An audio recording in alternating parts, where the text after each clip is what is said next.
साथियों, तो आज हम लोग पढ़ने वाले हैं सप्तम वर्ग का 15वां अध्याय, जिसका शीर्षक दिया गया है बालकः ध्रुवः। यानी इस चैप्टर में हम लोग बालक ध्रुव के बारे में विशेष जानकारी प्राप्त करेंगे। तो आइए देखते हैं।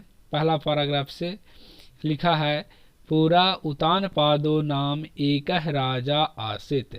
पूरा का मतलब पहले या प्राचीन समय में। प्राचीन समय में उतानपाद नाम का एक राजा था।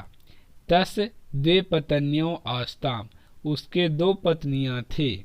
सुनीति सुरुचिश्च, एक का नाम था सुनीति और दूसरे का नाम था सुरुचि। ये जान लेते हैं थोड़ा सा कि सुनीति और सुरुचि किसे कहते हैं। यहाँ सुनीति का मतलब है सुनीति, जो नीति और नियमों के अनुसार चले उसे सुनीति कहते हैं। और सुरुचि, जो अपने रुचि के अनुसार चले, जो उसको मन हुआ वो करे, यानी अपनी रुचि अनुसार अपनी इच्छा अनुसार करे, उसे सुरुचि कहते हैं। तो ये दो नाम की उनकी दो पत्नियां थी।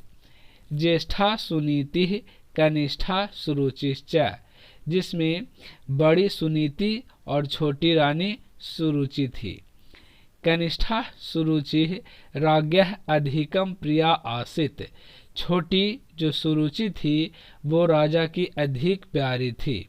सुरुचेः पुत्रः उत्तमः पितुः प्रियतरः आसीत्, सुरुचि का पुत्र जिसका नाम था उत्तम, वह उत्तम पितुः प्रियतरः आसीत्, पिता का अधिक प्यारा था। यानी माँ को भी ज्यादा प्यार करते थे उत्तम की माँ को, और वही पुत्र को जो सुरुचि के गर्भ से उत्पन्न हुआ था उसी पुत्र को ये ज्यादा प्यार भी करते थे। किंतु सुनीते पुत्रः ध्रुवः तस्य उतानपादस्य न तथा स्नेह भाजनम, लेकिन सुनीति का पुत्र जिसका नाम था ध्रुव, वह तस् उतानपादस्य उस उतानपाद के वैसा स्नेह भाजन नहीं था, उतना दुलारा नहीं था यह ध्रुव जितना उत्तम था। एकदा राजा उतानपादः सिंहासने उपविष्टः आसीत्, एक दिन राजा उतानपाद सिंहासन पे बैठे हुए थे। जो राजा का सिंहासन होता है उस सिंहासन पे वे बैठे हुए थे। तस् अंके उत्तमः आसीनः आसीत्, और उनके गोद में उत्तम बैठा हुआ था। तमवलोक्य ध्रुवो अपि पितुः अंके आरोढ़ुम ऐच्छत्, उसको देख करके ध्रुव भी पिता की गोद में चढ़ना चाहा। वह जब देखता है ध्रुव कि हमारा भाई उत्तम पिताजी के गोद में बैठा हुआ है, तो यह सोचकर वह भी बैठना चाहा कि मैं भी पिताजी के गोद में बैठूं।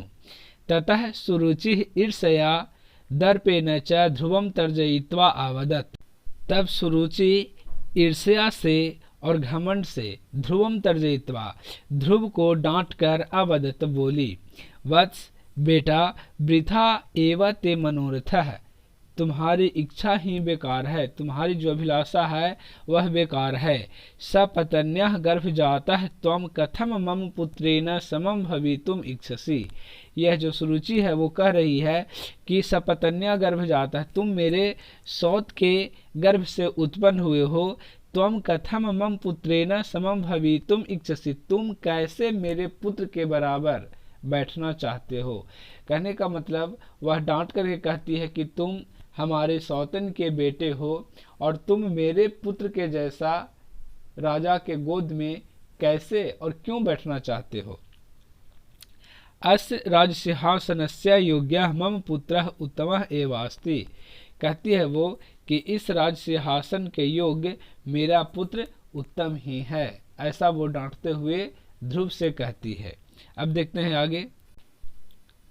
अनेन अपमानेन आहतः बालकः ध्रुवः मातुः समीपम गत्वा स्वदुःखं निवेदितवान्, इस तरह अपमान से आहत बालक ध्रुव माता के निकट जाकर, माता के पास जाकर अपने दुख को निवेदित किया, यानी अपने दुख को कहा। ततः माता सुनीति अवदत्, तब उसके बाद माता सुनीति है जो बोली, पुत्र कहती है कि बेटा दुखम मा कुरु, दुख मत करो, दुखी मत हो। भगवतः शरणम गच्छ, भगवान की शरण में जाओ। स एव स्वप्रसादात् तव मनोरथम पूरयिष्यति।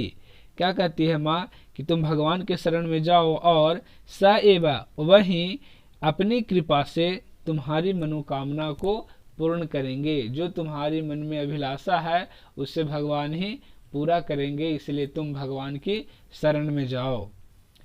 और वो इस प्रकार से माँ की आज्ञा का पालन करता हुआ वो आज जंगल में जाता है, और जैसा कि हम लोग तस्वीर में देख रहे हैं वो जाकर के घोर जंगल में तपस्या करता है।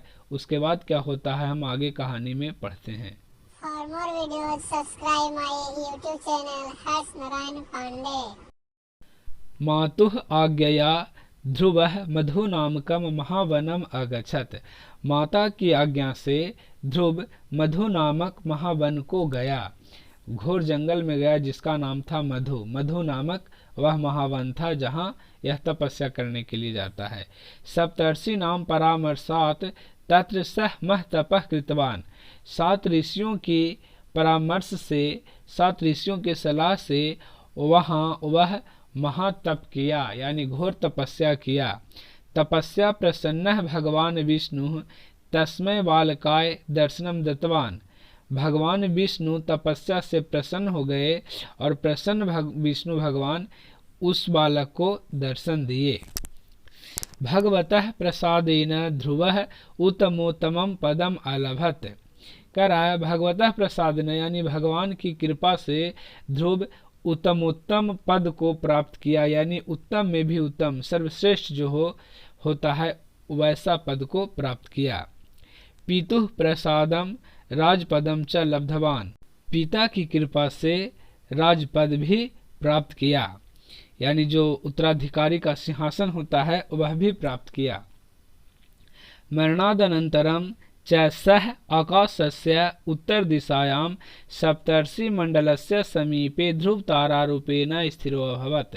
कह रहा मरणादनंतरम, मरने के बाद जब ध्रुव की मृत्यु हुई तो उसके बाद वह आकाशस्य उत्तर दिशा, आकाश के उत्तर दिशा में सप्तर्षि मंडलस्य समीपे, जो 7 ऋषियों का समूह है, सप्तर्षि ऋषि, सप्तर्षि तारा जिसे हम लोग कहते हैं, उसके निकट जाकर के ध्रुव तारा रूपेण स्थिर हुआ, ध्रुव तारा के रूप में वहाँ स्थिर हो गया।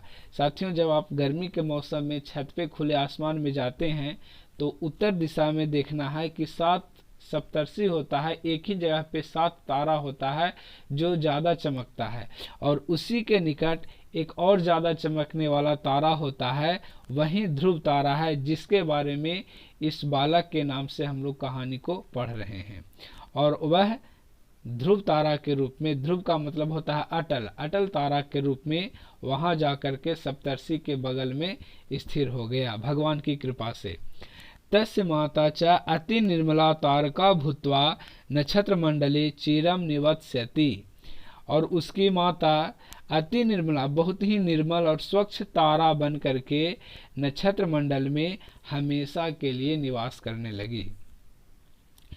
लास्ट का पैराग्राफ है, बालको अपि ध्रुवः ध्रुव संकल्पेन सर्वोच्च पदम अलभत। बालक ध्रुव भी अटल संकल्प के द्वारा सर्वोच्च पद को प्राप्त किया। सत्यम ध्रुवा इच्छा शक्ति। कह रहा कि अगर इच्छा शक्ति, ध्रुव इच्छा शक्ति हो, अटल इच्छा शक्ति हो तो निष्फला न जायते, वह कभी बेकार नहीं होता, बेकार नहीं जाता। मनोरथस्य मार्गे निसफलता नास्ति। कह रहा है कि मनोरथ के रास्ते में निसफलता कभी नहीं होती है। अगर आपका इरादा मजबूत हो तो मंजिल खुद ब खुद मिल ही जाती है। यही कह रहा है मनोरथस्य मार्गे निष्फलता नास्ति। अगर आपकी इच्छा शक्ति मजबूत है तो आपके रास्ते में निसफलता और असफलता कभी नहीं आएगी। इस प्रकार से आपका यह चैप्टर संपन्न हुआ साथियों। अब इसके बाद शब्द संग्रह दिया गया है, और शब्द संग्रह को देख करके फिर से इस कहानी को पढ़ेंगे तो समझ में आ जाएगा। और अगर वीडियो अच्छा लगा हो तो इसे लाइक करें, अपने साथियों के साथ शेयर करें, और चैनल पे नए हैं तो सब्सक्राइब कर बेल आइकन जरूर प्रेस करें।